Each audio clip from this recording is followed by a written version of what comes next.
okay, mainit. Ito na lang, 10 minutes. Maling suggestion ni VP Sara, bagsak na logic of change of sources of oil. Nako, ito na nga yung kabobohan ni Sara. O sige, tingnan natin.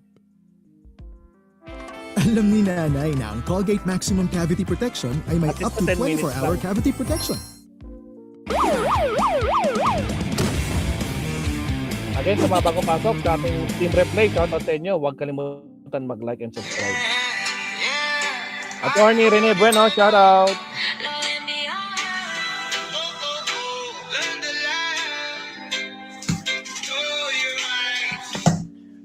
Buenos dias, buenos tardes, mga amigos, mga amigas, sa aking mga kumpanyeros at kumpanyeras.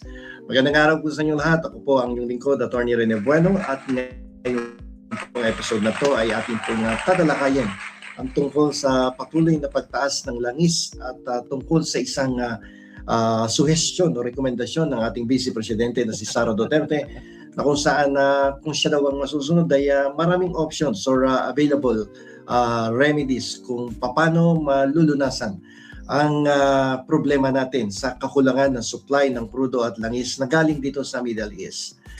Tingnan natin kung gaano ba ka-epektibo to or parang baliwala itong rekomendasyon na to. Alam niyo po, sa gitna ng pabago-bagong sitwasyon sa mundo at mga hidwaan dyan sa Middle East, yung gera-gera na yan, para sa iba parang simpleng solusyon lang sa paningin nila na ang paglipat ng bibilhan ng langis ay parang ganun na lamang kadali. Pero ang katotohanan po dyan ay napakamasalimuot nito at mabigat po ang hamon na kinakaharap natin. Hindi po ito simpleng palit lang ng tindahan. Para ka bang bumibili lang ng pabili nga ng coke dyan, ng betchin, di ba? At kung hindi mo kursunada, ilipat ka doon sa kabilang kanto at doon ka bibili ng coke or betchin. Iba po ang sitwasyon natin dito. Ito po ay usapin ng technology. Bilyong-bilyong pisong puhunan. At ito po ay dito nakasalalay ang ekonomiya ng bansa. Ngayon, alamin po natin kung bakit hindi ganun kadali ang paghahanap ng alternatibong supply ng crudo at langis. Hindi po yan basta-basta na kung ikaw ang presidente ay ayoko na sa Middle East, no? Napakamahal ng supply ng langis at crudo dyan. Lipat tayo sa Latin America at dyan ay pwede nating kuhanin ng mga crudo at langis na ating inaangkat dito sa gitnang silangan. So marami ang nag-aakala na madali lang maghanap ng ibang bibilhan na langis para hindi na tayo maapektuhan ng gulo sa Middle East. Pero alam niyo po, sa totoo lang, hindi ito practical dahil marami pong dahilan ang pumapasok dito na kung bakit hindi ganun kadali. So sa ganang akin, dapat pinag-aralan muna ng Vice Presidente bago siya nagbitaw ng ganitong rekomendasyon o solusyon sa ating problema tungkol sa kakulangan ng langis at dito sa mga sources na pwedeng pagkuhanan ng ating langis. Alam niyo po, hindi akma ang ating mga refineries dito sa bansa natin. Ang mga oil refinery natin sa Pilipinas ay nakadesign po yan para sa particular na uri ng langis na galing mismo sa Middle East. So kasi dumadaan sa proseso yan no? Sa refinery. So hindi basta-basta kukuha ka na langis sa ibang bansa kung iba namang uri or kalidad ng mga crudo at langis na makukuha mo sa ibang bansa. Parang sa yan sa sasakyan na diesel. Kung ang gamit mo diesel, hindi mo ito mapapatakbo kung gasolina ang ilalagay mo dito. Ay definitely sira yung sasakyan mo. Diesel, tapos nilagay mo ng gasolina. Ngayon, kung kukuha tayo ng langis sa ibang bansa, gaya ng Latin America, yung may mga nagpuproduce ng oil dyan, kailangan nating ipagawa o baguhin ang ating mga makina at pasilidad. Napakamahal po nito at hindi agad-agad magagawa sa maiksing panahon.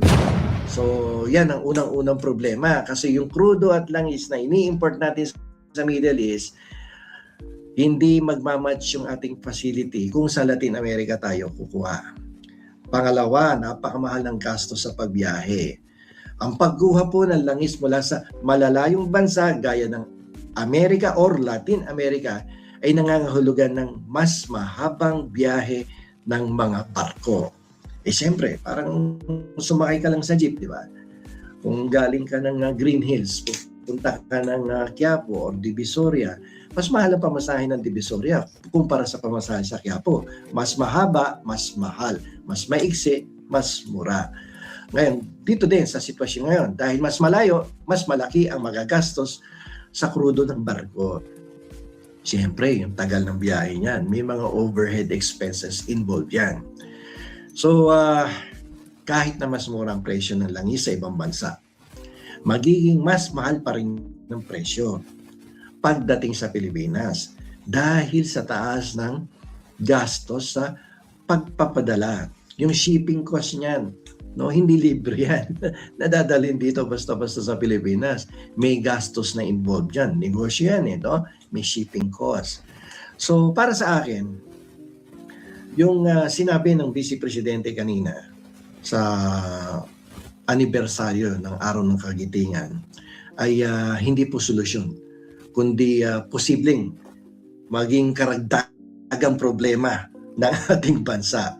So, sana pinag-aaralan ng gusto bago magsalita ng gano'n. Ewan ko ba, dapat sa laki ng opisina, sa dami ng tauhan mo, dapat pinare-research mo yan. So, dahil sa mga technical na hadlang at mahal na gastos sa transportasyon, ang paglipat ng source ay hindi solusyon.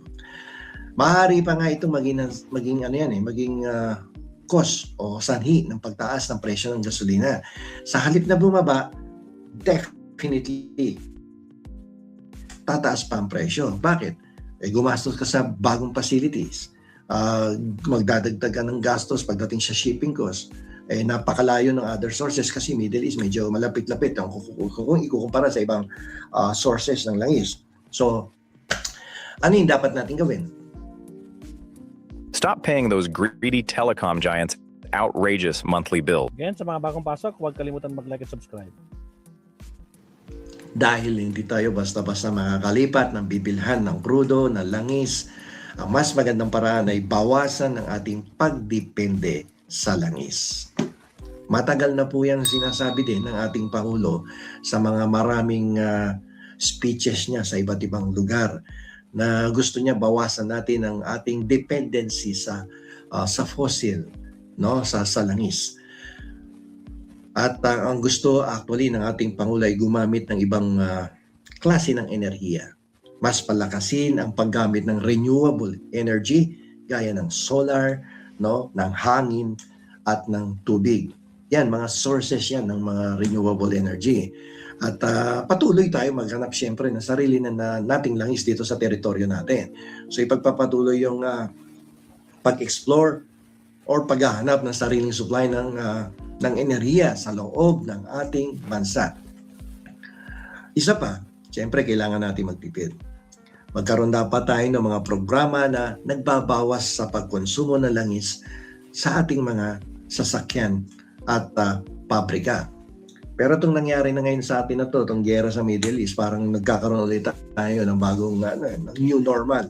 No? Marirealize natin na kung may mga trabaho pwede naman gawin sa bahay na lang dahil unang-una nakakatipid ang empleyado, nakakatipid sa pamasahe, nababawasan yung konsumo sa mga gasolina at sa langis. At siyempre, yung paggamit pa rin ng kuryente. Kung ang empleyado nasa opisina, gastos ng aircon, ng ilaw, ng tubig, lahat yan. So, kung yan ay matitipid, so bumabawas ang ating konsumo sa krudo at langis sa gasolina. Sa madaling salita po, ang paghahanap ng bagong bibilhan ay hindi madaling gawin at hindi siguradong makakatipid tayo. Ito po ay isang komplikadong usapin na nangangailangan ng malalim na pag-unawa sa logistics, sa economy at infrastruktura. Mga aspetong hindi basta-basta masusolusyonan sa isang pahayag lamang, sa isang interview. Dapat sa ganyan, pinag-aaralang mabuti. Abay, kung ganyan ang mangyayari sa atin at yan ang gagawin natin, abay, imbis na gumanda ang takbo ng ating ekonomiya, ay baksak tayong lahat. Di ba? Nagka-leche-leche na. Ang tunay na kalayaan at seguridad ay wala sa paglipat ng supplier, kundi na sa pagpapalaya sa ating sarili mula sa pagkaalipin sa imported na langis. Ngayon, oras na po para tumingin sa hinaharap. sa sariling yaman at sa malinis na enerhiya, yung renewable energy, para sigurado ang kinabukasan ng bawat Pilipino. So kayo po ang tatanungin ko, mga amigos, mga amigas, sa inyo po bang palagay, handa na ba ang ating bansa na lumipat sa mga renewable energy sa mga susunod na taon? So dito na lamang po, ito po muli ang inyong Salamat, lingkod, Attorney. Attorney Rene Bueno. Magandang araw po sa inyo lahat. Attorney Bueno, law and beyond. Learn the law, know you. Salamat, Attorney. O, itong si Lustay Mabsat nagsuggest na nagsasuggest ng panaginip mga kakabsat. O, kapag hindi daw pwede, dahil may crisis sa Middle East, maghanap daw ng ibang sources saan pwede makakuha ng tanga. Diyos ko Lord, ang tagal-tagal nang ginagawa yan, dapat noon pa kung meron talagang ganyang klaseng problema. Kaso yung gusto niya sinasuggest niya, doon sa ibang way daw. Diyos ko Lord. Anyway, Absat, again, kita-kits tayo mamayang gabi. Kasi may appointment ako ng alas 5, Absat, may meeting ako. So, kita-kits lang tayo mamayang gabi. Maraming salamat siyempre sa makasama natin dito. Nandito si Ardayan, kanina pa. Si Tommy Serafors Family, si Marisa Sunakawa, sino pa ba nandyan? Si Ardayan, si Romeo Barcibal, at saka sa lahat po ng mga silent viewers, maraming salamat, Mabsat. Kita-kits tayo mamayang gabi, Mabsat. So, paalam muna kasi prepare na pa ako. Hanggang sa muli, kita-kits tayo mamayang gabi. Paalam, Maestro Paul TV. Signing off. Bye-bye!